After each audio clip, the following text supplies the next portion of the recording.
Mesdames, mesdemoiselles et messieurs, aujourd'hui je suis heureux de vous présenter les résultats d'une recherche. Depuis plus de 25 ans, je réfléchis sur un thème, celui de la femme. Et maintenant que nous nous apprêtons à entrer dans le mois de mars où nous célébrons généralement la femme, où nous célébrons le droit de la femme, j'ai écrit un livre qui vient de sortir dont le titre peut peut-être vous surprendre. C'est La triple beauté féminine et comme sous-titre, La femme noire à la recherche des équilibres. J'écris ces livres depuis plus de 25 ans, je vous ai dit. En tout cas, depuis que j'ai pris conscience, vivement conscience, que le rôle de la femme pour le développement du continent africain est irremplaçable. J'ai cherché comment aider la femme, comment réfléchir sur la femme, comment mener une réflexion qui aide la femme noire à jouer pleinement son rôle, qui est le rôle du développement. Et je pense que c'est en déployant l'intégralité de sa beauté,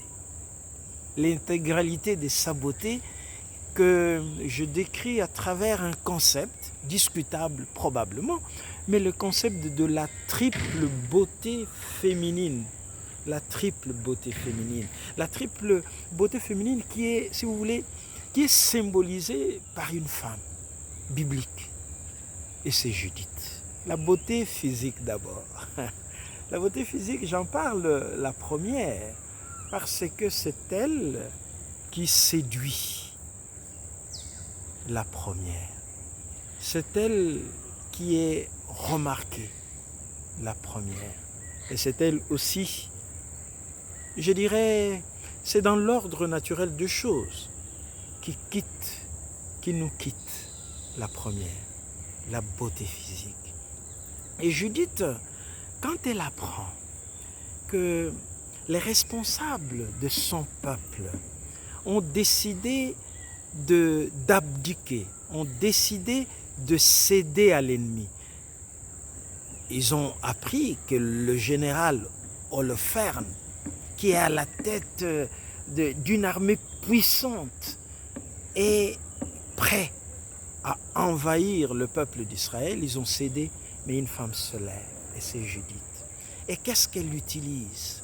Elle utilise ce que j'appelle sa triple beauté. Elle utilise d'abord sa beauté physique. La manière dont l'auteur biblique décrit la beauté de Judith est extraordinaire. Judith est décrite comme une femme très belle. Et quand elle décide d'aller dans le camp d'Holoferne, ce général qu'elle en craint, il est séduit, il est ébloui et il accueille cette femme qui entre. Donc grâce à sa beauté physique.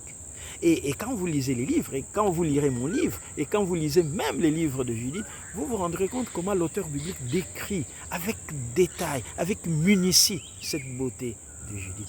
Mais elle n'est pas que belle physiquement. Elle est aussi belle intellectuellement. C'est la deuxième beauté, celle que j'appelle la beauté intellectuelle. Qu'est-ce qu'elle fait? Judith sait que les hommes vont l'envier. Elle sait qu'elle va séduire les hommes et que les hommes tenteront aussi de la prendre par le matériel, dans le repas. Judith a prévu son repas.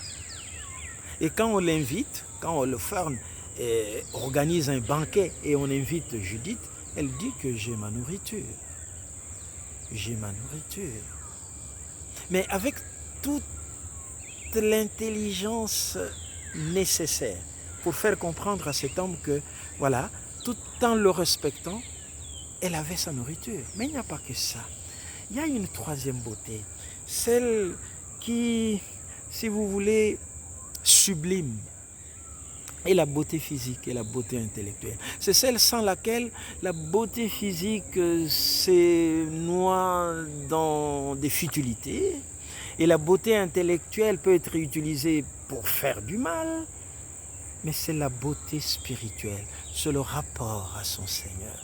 Et c'est ce rapport-là qui fait que Judith est belle de manière intégrale et que cette beauté, en effet, peut être utilisée pour sauver une nation. C'est pourquoi lisez ce livre et vous y verrez toute la stratégie que la beauté que nous avons reçue de Dieu, la beauté physique, la beauté intellectuelle, la beauté spirituelle, surtout du côté de la femme, peut aider à développer notre continent.